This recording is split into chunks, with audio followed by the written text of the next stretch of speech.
नमस्कार दोस्तों, अल्फाजा diary bye DS में आपका स्वागत है। आज की कहानी का नाम है बहुरी अकेला। इसकी लेखिका हैं मालती जोशी जी। स्टाफ रूम में गर्मा गर्म बहस चल रही थी। मुझे देखकर क्षण भर को सन्नाटा खिंच गया। मुझे लगा कि कहीं बहस का मुद्दा मैं ही तो नहीं हूँ।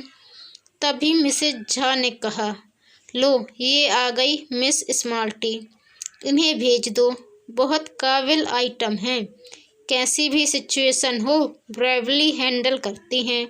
मिसेस सक्सेना मुँह बनाकर बोली, अब तो ये मिस प्रिविलेंट हैं, इन्हें कोई हाथ भी नहीं लगा सकता। क्या हुआ भाई, सुबह सुबह मुझ पर इतनी कृपा दृष्टि क्यों हो रही है? मैंने आखिर पूछ ही लिया। अरे हम गरीब क्या कृपा दृष्टि करेंगे? कृपा दृष्टि तो आप पर मैम की है, इसलिए तो आपको कोई असाइनमेंट नहीं दिया जा सकता, खासकर संडेज को। मिसेज सक्सेना कुटिलता से आंखें नचाकर बोली, कुछ पता भी तो चले कि माजरा क्या है, मैंने कुर्सी खींचते हुए कहा। उत्तर में सबने एक साथ बोलना शुरू किया। बड़ी देर बाद मेरी समझ में जो आया उसका सार यह था कि शुक्रवार को एमए फाइनल की लड़कियां अजंता एलोरा जा रही हैं, पर इंचार्ज मिसेज गुप्ता के ससुर जो आज अचानक कूच कर गए। अब सवाल यह है कि उनके स्थान पर किसे भेजा जाए। सबकी अपनी परेशानियां थीं। मिसेस सक्सेना की बिटिया वायरल में पड़ी थी। रविवार को किरण के देवर की सगाई थी। मिसेज कृपाल की सास पैर में प्लास्टर बंधवा कर पड़ी थी। खंडेलवाल के पूरे दिन चल रहे थे। दास गुप्ता के दोनों बच्चों के सोमवार से टेस्ट शुरू थे और बिरशिया पहले से छुट्टी पर थी। स्टाफ में 2-3 अति बुजुर्ग सदस्य थीं, जिन्हें इस मिशन पर भेजना बेकार था। यकायक मुझे याद आया, विभा तो जा रही है ना, या उसके यहाँ भी कोई प्रॉब्लम है? विभा तो जा रही है, पर वह तो खुद बच्ची है, लड़कियों को क्या संभालेगी? कोई जिम्मेदार व्यक्ति भी साथ होना चाहिए, और तुम्हें कोई हाथ नहीं लगा सकता। मैडम की चहेती जो हो, उनकी सख्त हिदायत है कि अंजू शर्मा को छुट्टी के दिन कोई काम न सौंपा जाए। देर से शादी करने का यही तो फ़ायदा है, सबकी सिंपैथी मिल जाती है। मैं चकित सी देखती रह गई। ये सब की सब मेरी कुलीग्स थीं। सालों से हम साथ काम कर रहे थे। हमेशा कैसी सेहत घुली बातें करती हैं। आज पता चला कि सबके मन में कितना जहर भरा हुआ है। उन सबके पास व्यस्तताओं की एक लंबी लिस्ट थी। एक मैं ही फालतू नज़र आ रही थी, पर उनके शब्दों में प्रिविलेज्ड थी, इसलिए सबकी जबान पर जैसे कांटे उगाए थे। भला हो मिसेज देशपांडे का। मेरा पक्ष लेते हुए बोली, अभी तक तो यही बेचारी सारी बेगार ढो रही थी, अब इसके साथ मैडम थोड़ी सिंपैथिक हो गई हैं तो तुम लोगों को जलन हो रही है। अरे यह तो सोचो कि इतनी देर से उसने शादी की है, पति भी साथ नहीं रहते, एक छुट्टी के दिन ही मेल मुलाकात हो पाती है, वह भी तुम लोगों से देखी नहीं जाती है। उनकी बुजुर्गियत का ख्याल करके सब चुप हो गए, पर सबके चेहरे पर यह भाव था कि इसने देर से शादी की है तो उसका खामियाजा हम क्यों भुगते। मिसेज सक्सेना से तो आखिर रहा नहीं गया। बोली, आंटी अब साल भर तो हो गया, इतना तो कोई नई नवेली बहू को भी नहीं सहेजता। मेरा तो जैसे खून खौल गया। आप लोग यही चाहती हैं ना कि इस बार मैं लड़कियों के साथ जाऊं? तो चली जाऊंगी, उसके लिए इतने तानों उल्हाइनों की क्या ज़रूरत है? और मिस्टर हबी, उनका क्या होगा? उसकी चिंता आपको क्यों हो रही है? That is my problem. उसी तेज में मैं मैडम की कमरे में चली गई और कह दिया कि मिसेज गुप्ता के ना आने से कोई परेशानी हो रही हो तो मैं तैयार हूँ। वे कुछ देर तक मुझे देखती रहीं, फिर बोली, it is very supporting of you. दरअसल मैं तुम्हें बुलाने को सोच ही रही थी। अकेले विवाह पर तो भरोसा नहीं किया जा सकता ना, तो आप इतना संकोच क्यों करती हैं ma'am? You are the boss. आप जिसे कहेंगी उसे जाना ही पड़ेगा। आप नहीं जानती आपके इस सौजन्य का लोग कितना गलत अर्थ निकालते हैं। I don't care. मैं तो सिर्फ शर्मा जी के बारे में सोच रही थी। मैं 4-5 बार उन्हें बतला चुकी हूँ कि वे मिस्टर कश्यप हैं, शर्मा नहीं, पर उन्हें याद ही नहीं रहता। अब तो मैंने टोकना भी छोड़ दिया है, इसलिए उनके सुर में सुर मिलाकर कहा, आप शर्मा जी की चिंता ना करें, मैं उन्हें फ़ोन कर दूंगी। वे भी सरकारी नौकर हैं, ड्यूटी का मतलब समझते हैं। Okay and good luck to you. घर लौटते समय बहुत हल्का महसूस कर रही थी। अच्छा लगा कि मेरे प्रस्ताव के बाद मैडम के चेहरे पर राहत के भाव उभरे थे, पर ईमानदारी की बात यह थी कि उनसे भी ज़्यादा राहत का एहसास मुझे हो रहा था। पिछले 2 हफ्ते श्रीमान जी नहीं आए थे। आखिरी बार जिस मूड में यहाँ से गए थे, लगता है इस बार भी नहीं आएंगे। 2 रविवार लगातार मैं स्नेही पड़ोसियों की प्यार भरी पूछताछ से तंग आ गई थी। इस हफ्ते फिर वही सब दोहराना संकट लग रहा था। शायद इसलिए आगे बढ़कर मैंने यह जिम्मेदारी ले ली थी। मुझे एक बहाना चाहिए था, सो मिल गया। कभी कभी लगता है मैंने नाहक शादी की। जिंदगी अच्छी भली गुजर रही थी, ना कोई तनाव था ना पछतावा।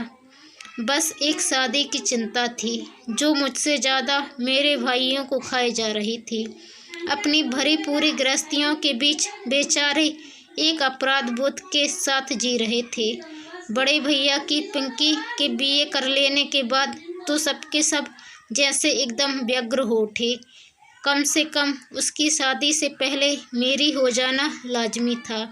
सो श्रीमान कश्यप को घेरा गया।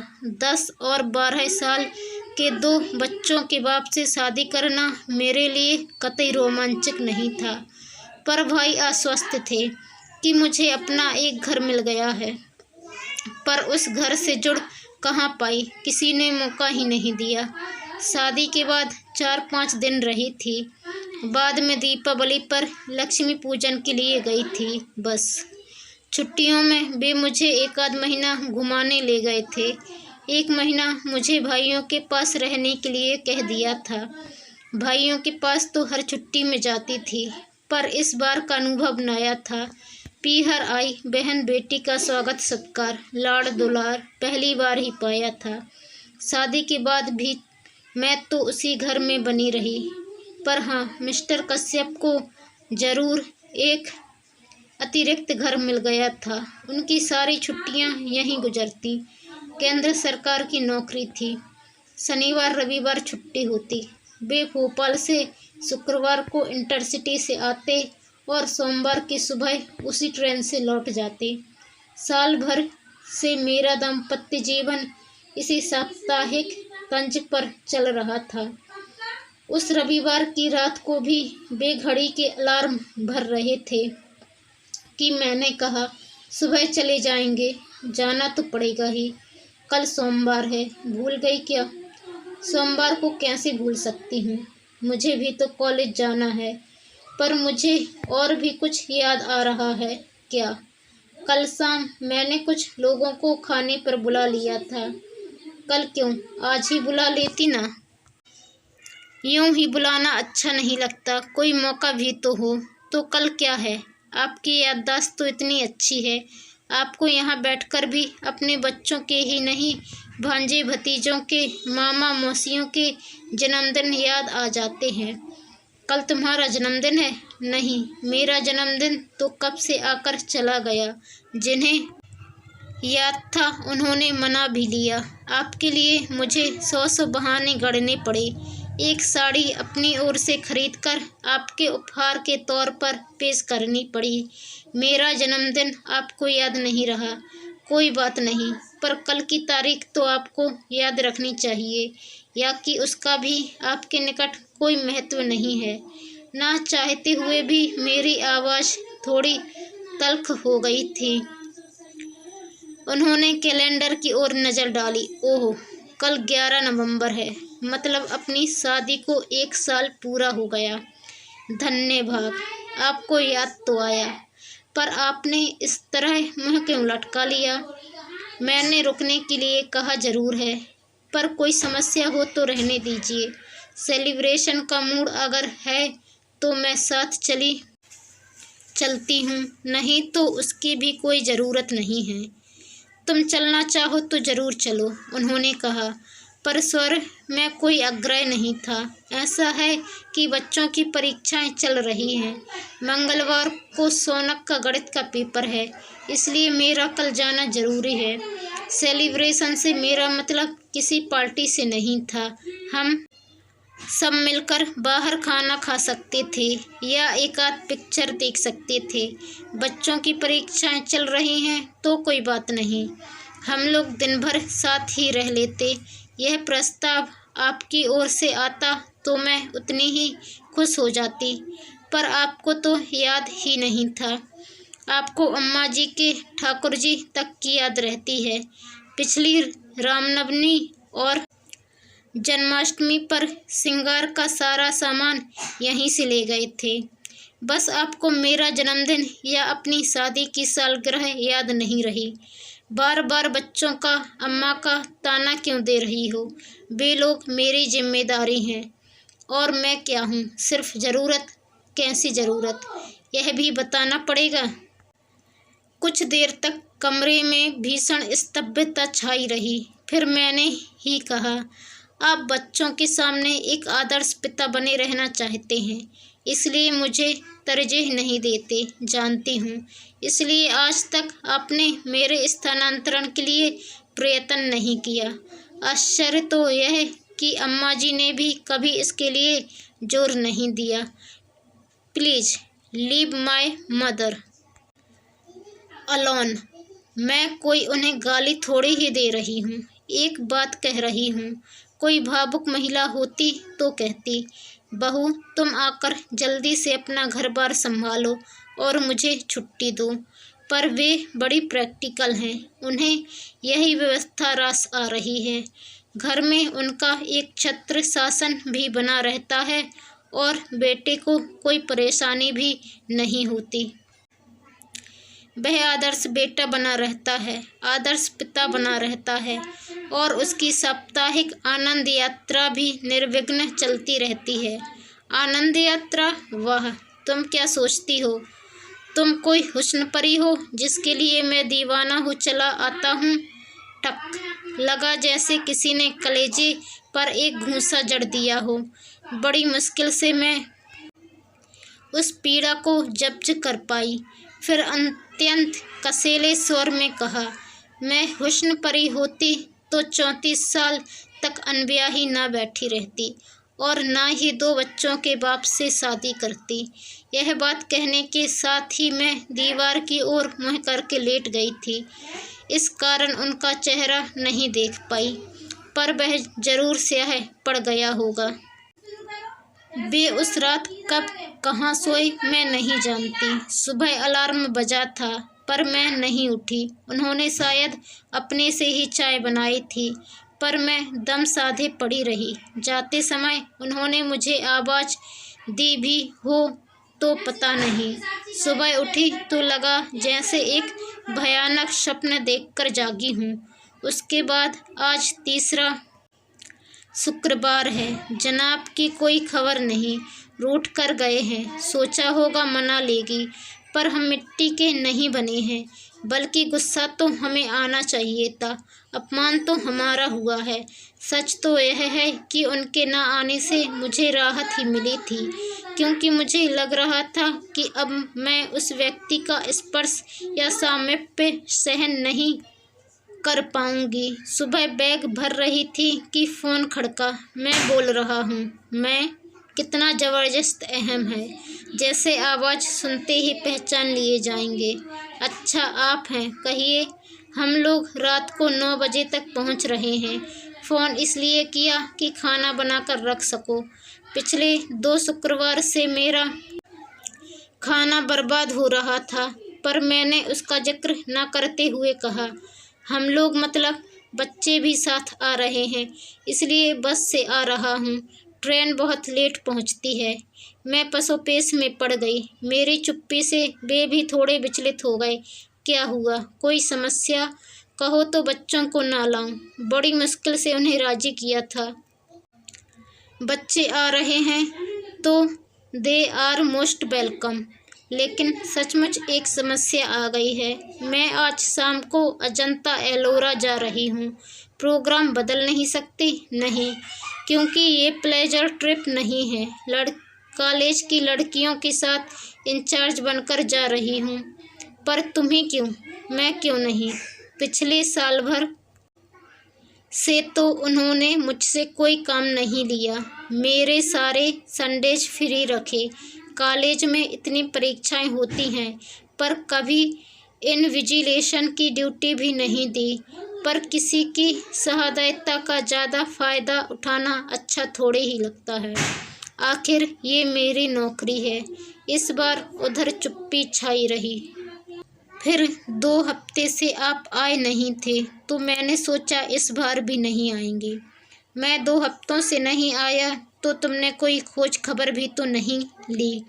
एक बार फ़ोन ही कर लेती।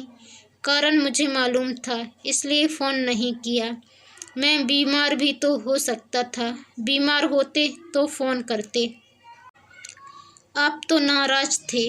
मैं तो आज भी आपकी आशा नहीं कर रही थी। शायद अम्मा जी ने, हर बार अम्मा को बीच में क्यों ले आती हो? बहुत श्रद्धायुक्त अंतःकरण से कह रही हूँ कि शायद अम्मा जी ने ही समझाया होगा कि कमाऊ बीबी से बनाकर चलना चाहिए। उधर से फ़ोन पटकने की आवाज़ आई। मैंने भी परवाह नहीं की। अगर आप कड़वी बात कहते हो तो सुनने का भी हौसला रखूं। जब सुन नहीं सकते तो कहते क्यों हो? कॉलेज से लौटते हुए अचानक ख्याल आया कि सफ़र के लिए कुछ ज़रूरी चीज़ें ले लूं। घर की ओर मुड़ने की बजाय मैं बाज़ार की ओर मुड़ गई। वह शायद मेरी होनी ही थी जिसने मुझे इस बात के लिए प्रेरित किया था, क्योंकि उस ओर मुड़ते ही एक स्कूल बस मेरे सामने आ गई। उसे बचाने के लिए मैं सड़क के इतने किनारे चली गई कि गिर ही पड़ी। क्षण भर को आंखों के सामने अंधेरा छा गया। पल भर में वहाँ भीड़ जुट आई थी। 4 सहृदय लोगों ने मुझे स्कूटर के नीचे से निकाला और पास के अस्पताल में पहुंचाया। मैंने तुरंत एक फ़ोन पड़ोस में किया और एक कॉलेज में। नीतू और उसकी मम्मी फ़ौरन दौड़ी चली आईं और पूरे समय मेरे साथ बनी रहीं। कॉलेज में फ़ोन करने का मेरा उद्देश्य सिर्फ यह था कि लोग मेरे भरोसे न रहें, पर खबर मिलते ही प्रिंसिपल मैडम भी 2-3 लोगों के साथ आ गईं और जाते समय अपनी कार वहीं छोड़ गईं। रात 10 बजे जब घर लौटी तो मेरे बाएं हाथ में प्लास्टर या बाएं पैर की पिंडली में 6-7 टाँके थे और घुटने और कंधे पर खरोंचें थीं। सौभाग्य से सिर पर कोई चोट नहीं थी, पर वह बेतरह घूम रहा था। घर आते ही पस्त होने से पहले मैंने बड़े भैया को फ़ोन लगाया। मेरे कुछ कहने से पहले ही वह बोल उठे, अरे इतनी देर तुम कहाँ थी? मैं कब से फ़ोन लगा रहा हूँ। उनके स्वर में उल्लास फूट पड़ रहा था। मैंने अपनी बात कुछ देर को मुलतवी करके कहा, थोड़ा बाजार तक गई थी। पर आप मुझे क्यों ढूंढ रहे थे? अरे वो बीकानेर वाले पिंकी को देखकर गए थे ना, उनके यहाँ से। हाँ, आ गई है। अरे वाह, बधाई। लड़का 3 महीने के लिए जापान जा रहा है। इसलिए माँ के साथ एक बार मिलने आ रहा है। मेरी इच्छा थी कि कल तुम दोनों भी आ जाते तो लड़के को देख लेते। दरअसल क्या है भैया कि मैं कॉलेज की लड़कियों के साथ टूर पर जा रही थी, तो इन्हें आने के लिए मना कर दिया था। कब जा रही हो? आज ही जाना था, पर पता नहीं कैसे स्कूटर से गिर पड़ी। पट्टी वगैरह करवा कर अभी लौटी हूँ। ज़्यादा चोट तो नहीं आई? चोट तो ज़्यादा नहीं है, पर आना ज़रा मुश्किल लग रहा है। खैर कोई बात नहीं, टेक केयर। इन लोगों से निपट लूँ फिर आता हूँ। नीतू मुझे देखती रह गई। यह क्या आपने ठीक से बताया क्यों नहीं? वे बिटिया का रिश्ता तय कर रहे हैं। इस समय मैं उन्हें डिस्टर्ब नहीं करना चाहती। जीजा जी को तो फ़ोन कर दिया होता। नहीं रे, यहाँ नहीं आना था, इसलिए उन्होंने टूर प्रोग्राम बना लिया था। घर पर अम्मा जी और बच्चे अकेले होंगे। इतनी रात को फ़ोन करूँगी तो परेशान हो जाएंगे। जीजा जी के पास मोबाइल नहीं है। यही तो सोच रही हूँ, इस जन्मदिन पर उन्हें प्रेजेंट ही कर दूँगी। बहुत परेशानी होती है। अच्छा नीतू, आज की रात तुम मेरे पास रह जाओगी। कल से मैं बासंती को बोल दूँगी। कैसी बात कर रही हो? आज तो मुझे रहना ही है। अपने घर पर खबर भी होती तो सुबह से पहले कोई आता थोड़ी ही। वह रात बड़ी मुश्किल से कटी। उपचार के समय उन्होंने ज़रूर कोई निश्चेतक दवा दी होगी। उसका असर धीरे धीरे कम हो रहा था और दर्द अपना अस्तित्व जताने लगा था। यूँ तो दर्द निवारक गोलियां भी दी गई थीं, पर उन्हें कारगर होने में थोड़ा समय लगता ही था। घर का कोई साथ में होता तो मैं उसे सारी रात सोने नहीं देती, पर पराई लड़की को परेशान कैसे करती, सो सहनशीलता का नाटक करना ही पड़ा। दर्द के घूंट पीते हुए मैं बार बार उस एक व्यक्ति को कोस रही थी। मिस्टर कश्यप, आपने साल भर में कोई और तोहफा तो नहीं दिया, पर शायद बद्दुआएं दिल खोल कर दी हैं, उसी को भुगत रही हूँ। नहीं तो 10 साल से गाड़ी चला रही हूँ, कभी एक खरोंच भी नहीं आई। बामुश्किल तमाम रात के तीसरे पहर थोड़ी सी आंख लगी, पर नीतू ने 7 बजे ही चाय के लिए जगा दिया। उसका कहना भी ठीक था। बोली, आप हाथ मुँह धोकर तैयार हो जाइए। अड़ोस पड़ोस में खबर लगते ही आने वालों का तांता शुरू हो जाएगा। आप परेशान हो जाएंगी। फिर उसी ने मेरे मुँह हाथ धुलवाए, बाल ठीक किए। उसी की मदद से मैंने कपड़े बदले। फिर उसने मेरे हाथ में कार्डलेस थमाकर मुझे सोफे पर लाकर बिठा दिया। आसपास तकिए लगाकर ऐसी व्यवस्था कर दी कि मैं अधलेटी रह सकूं। बोले कि हर किसी को बेडरूम तक लाना ठीक नहीं लगता। उसका तर्क ठीक था, और जैसा कि उसने कहा था, 8 बजे से आने वालों का सिलसिला जो शुरू हुआ 10 साढ़े 10 तक चलता ही रहा। बेचारी नीतू नहाने धोने घर भी ना जा सकी। 11 बजे मैंने उसे ज़बरदस्ती घर भेजा। कहा कि दरवाजे में चेन लगा दो, आने वाला अपने आप खोल लेगा। नीतू गए मुश्किल से 10 मिनट हुए होंगे कि दरवाज़ा अपने आप खुल गया। मैं तो चकित थी कि ना दस्तक ना घंटी, ऐसे औचक कौन आ गया। पर जब आगंतुक को देखा तो देखती रह गई। कमर पर दोनों हाथ रखे दरवाजे में खड़े होकर श्रीमान मुझे घूर रहे थे। उस दृष्टि में रोष था, उपलम्भ था, उपहास था और शायद तिरस्कार भी।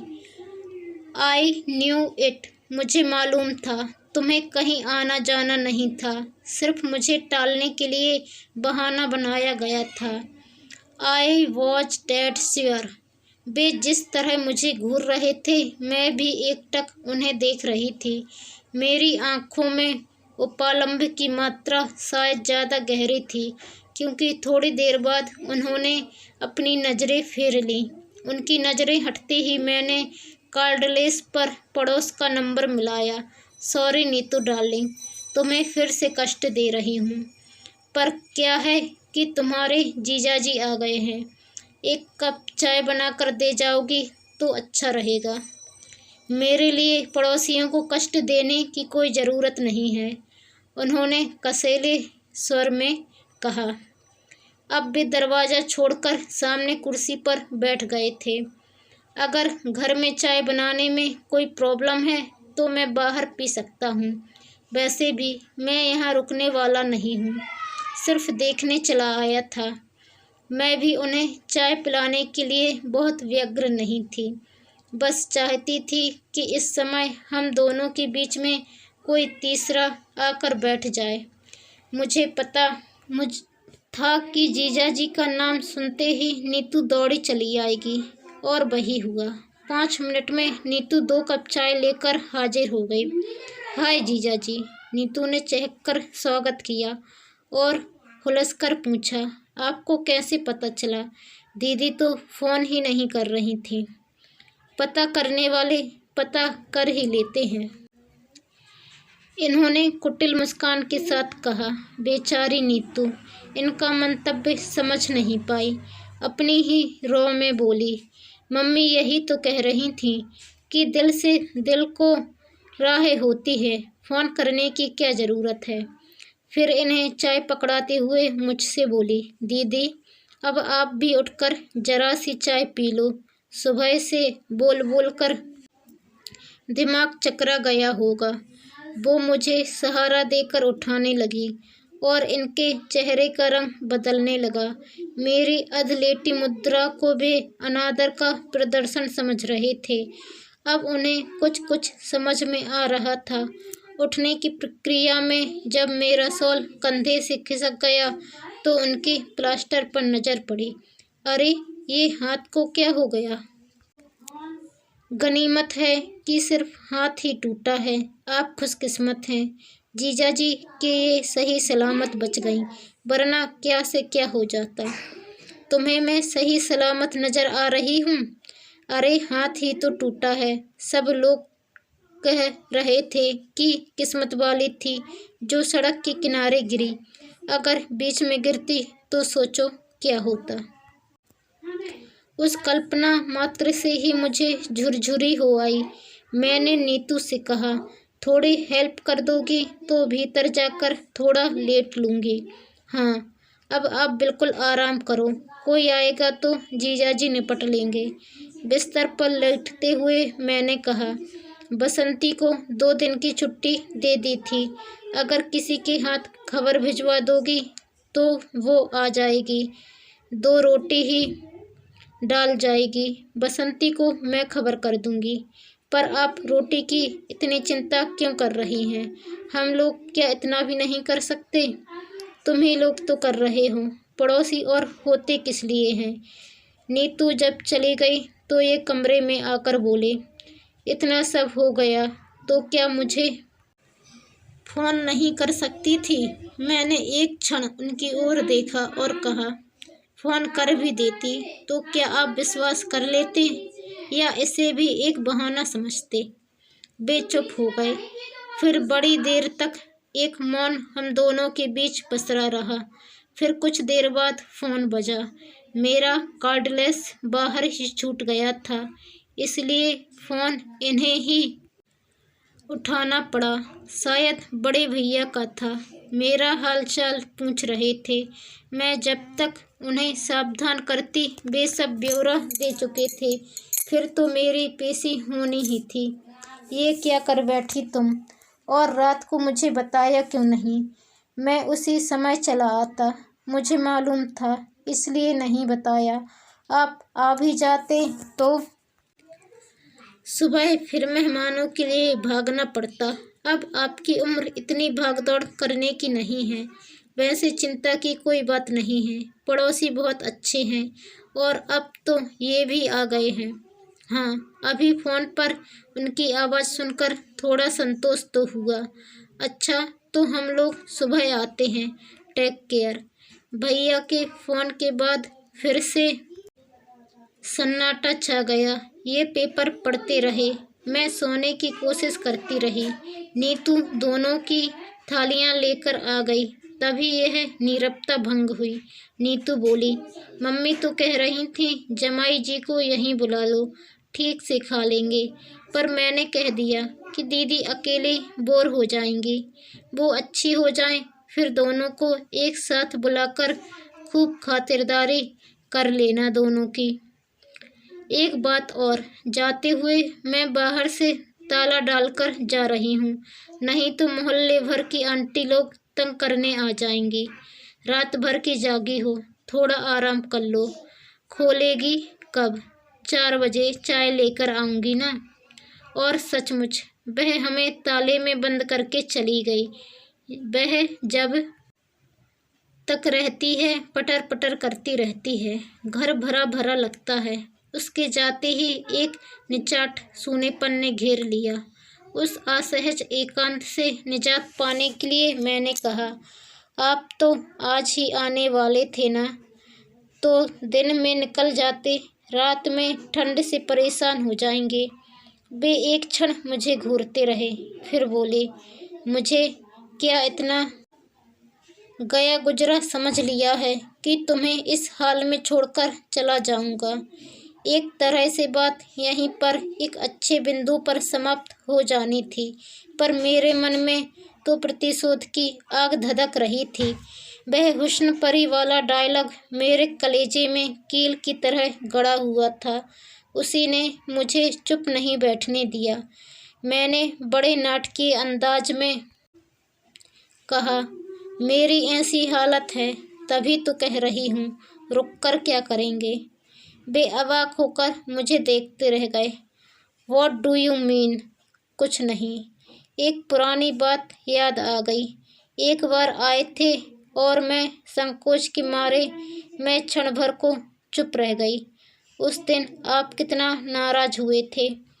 कहा था कि फ़ोन तो कर देती। बेकार में 200-250 रुपये का चूना लग गया। उनका चेहरा फक पड़ गया। डूबती सी आवाज़ में बोले, उस बात को अब तक गांठ बांध बैठी हो। यही क्यों, और भी बहुत सी हैं। सारी गांठें खोलने बैठूंगी तो सुबह से शाम हो जाएगी। तुम तो ऐसे कह रही हो जैसे मैं तुम पर बहुत अत्याचार करता रहा हूँ। प्रचलित मायनों में जिसे अत्याचार कहते हैं वह तो आप कर नहीं सकते थे, क्योंकि मैं उतनी बेचारी नहीं हूँ। आपका तरीका बड़ा सोफिस्टिकेटेड है और अप्रोच बहुत ही प्रैक्टिकल। बहुत आसानी से आप सामने वाले की भावना को अनदेखा कर देते हैं। मसलन अब कहाँ से शुरू करूँ? चलिए शुरू से करते हैं। याद है जब शादी के बाद पहली बार हम लोग इस घर में आए थे, मेरी सहेलियों ने घर को बहुत कलात्मक ढंग से सजाया था। हमारा स्वागत भी बहुत शानदार हुआ था। हार, फूल, संगीत, उपहार, मिठाई, और लोग इतने कि पैर रखने की जगह नहीं थी। उसके बाद जब हम अकेले हुए तो आपका प्रश्न था, फ्लैट तो बहुत सुंदर है, कितने का पड़ा? क्या मुझे यह पूछने का हक नहीं था? जरूर था, पर आपकी टाइमिंग गलत हो गई। उस निवृत्त एकांत की अवहेलना कर आप इंदौर और भोपाल की कीमतों की तुलना करते रहे। बातों बातों में आपने यह भी पूछ लिया कि मैंने लोन बैंक से उठाया था या जीपीएफ से लिया था, और यह भी कि किस्तें पट गई हैं या अभी बाकी हैं। मेरे ख्याल से मुझे यह भी पूछने का हक नहीं था। हक 100% है, पर यह विषय उस दिन के लिए नहीं था। मुझे मालूम है मेरी शादी में मेरी नौकरी, मेरा वेतन, मेरा फ्लैट्स प्लस पॉइंट थे, पर वे ही अहम मुद्दा होकर रह जाएंगे और मैं गौण हो जाऊंगी, यह नहीं सोचा था। अगली बार आप जब आए तो आपने नॉमिनेशन के बारे में पूछा था।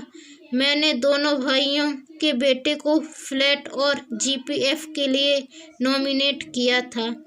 आपने कहा कि अगर नामांकन बदलना है तो फुर्ती करनी होगी, नहीं तो बाद में बहुत परेशानी होती है। इसमें गलत क्या था? सरकारी दफ्तर में काम करता हूँ, रोज देखता हूँ कि लोग बाद में किस तरह परेशान होते हैं। मैं भी जानती हूँ, पर महीने भर पहले ब्याही औरत भविष्य के सपने देखती है। उसे वसीयत के बारे में सोचना जरा अच्छा नहीं लगता। बदली हुई परिस्थिति में शायद मैं खुद इस विषय में पहल करती, पर आपकी उतावली देखकर भी तृष्णा हो आई। इसके बाद तो शोषण का एक अनवरत सिलसिला शुरू हो गया। मेरे टेलीफोन का बिल दुगना तिगुना आने लगा।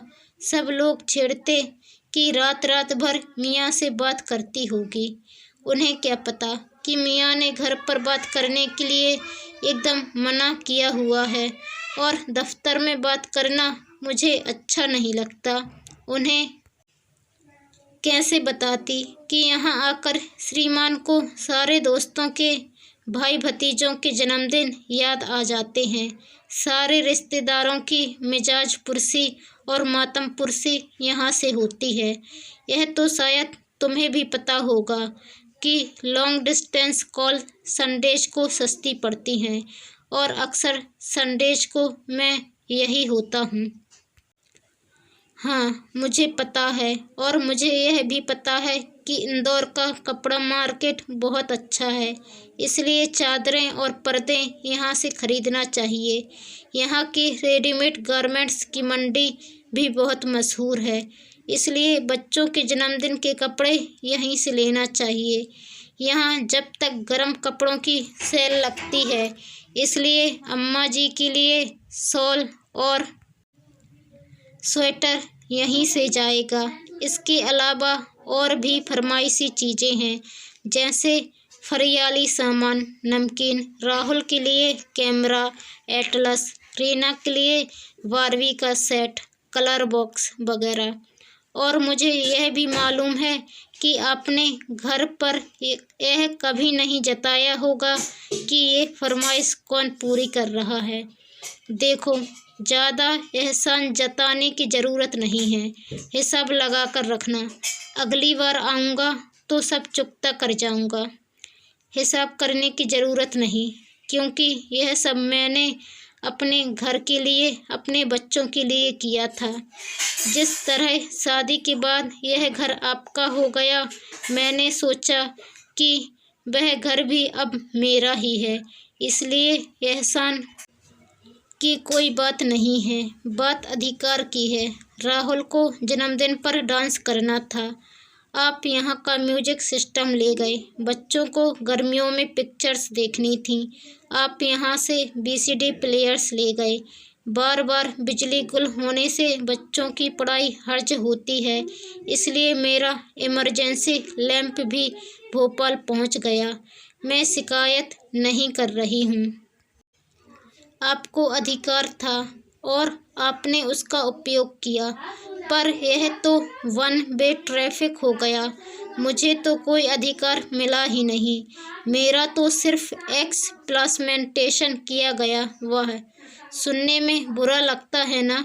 शोषण कहूँगी तो और भी बुरा लगेगा, पर मेरे साथ यही हो रहा है, और वह मेरी समझ में भी आ रहा था, पर मैंने मन को बहला लिया था कि मैं घर की किस्तें चुका रही हूँ, घर जिसकी मुझे अरसे से तलाश थी, घर जो रिश्तों की मजबूत ज़मीन पर खड़ा हो, घर जो आपसी सामंजस्य और सद्भाव के सहारे टिका हो।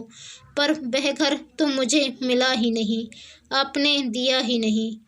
देखो, तुम्हारी तरह मैं साहित्यिक भाषा तो बोल नहीं सकता, लेकिन आप खूब बोल सकते हैं। आपका हुस्न परी वाला जुमला तो अब तक मेरे कलेजे में गड़ा हुआ है।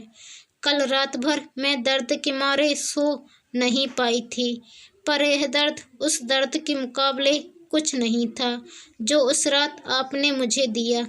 ये घाव तो कल को भर भी जाएंगे, पर यह घाव ताउम्र हरा रहेगा।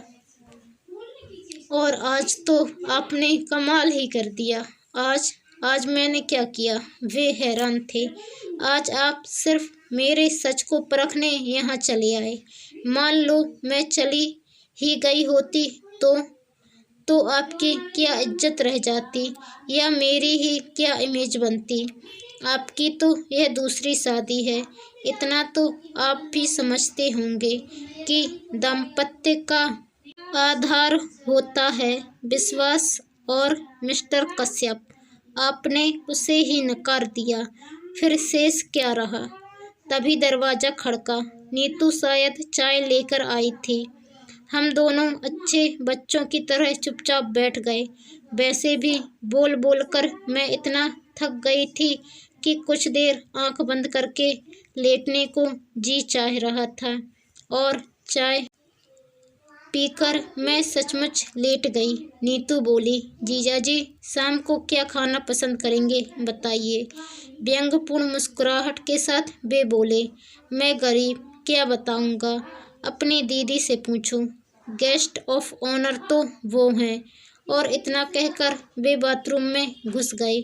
नीतू थोड़ी देर बैठी बतियाती रही, पर मेरी ओर से कोई प्रोत्साहन ना पाकर चुपचाप उठकर चली गई। वे फ्रेश होकर आए और बालों में कंघी फेरते हुए बोले, अच्छा मैं निकल रहा हूँ। मैंने प्रश्नार्थक नज़रों से उनकी ओर देखा। रतलाम वालों के आने तक रुकने का इरादा था, पर देखता हूँ उसकी कोई खास ज़रूरत नहीं है। तुम्हारे अड़ोसी पड़ोसी बहुत अच्छे हैं, खूब अच्छी सेवा टहल कर रहे हैं मेरी वजह से, बल्कि असुविधा ही हो रही है। और हाँ, तुम्हारी सारी चीज़ें अगली बार ले आऊँगा, अगर आया तो, वरना किसी के हाथ भिजवा दूँगा। मैंने उठने का उपक्रम किया तो बोले, लेटी रहो, मेरे लिए फॉर्मेलिटीज करने की ज़रूरत नहीं है। वैसे भी आदर मान बहुत हो चुका है, सी ऑफ करने के लिए ना सही, दरवाज़ा बंद करने के लिए तो उठना होगा। मैं लड़खड़ाते हुए उठ खड़ी हुई, लंगड़ाते हुए जब तक दरवाजे पर पहुंची। ये 2 मंजिल उतरकर बिल्डिंग के गेट तक पहुंच चुके थे।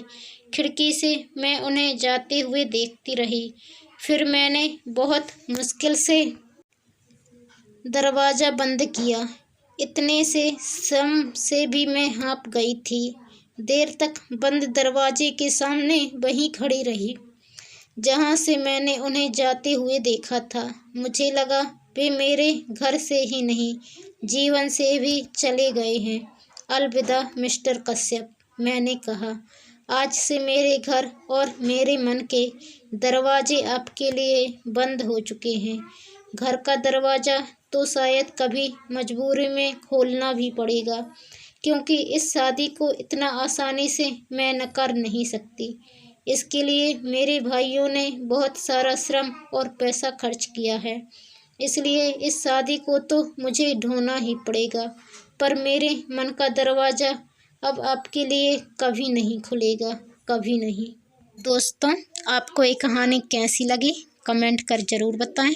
चैनल पर नए आए हैं तो प्लीज़ चैनल को सब्सक्राइब कर बेल आइकन को क्लिक कर लें। वीडियो पसंद आने पर शेयर करें और कमेंट करें। धन्यवाद।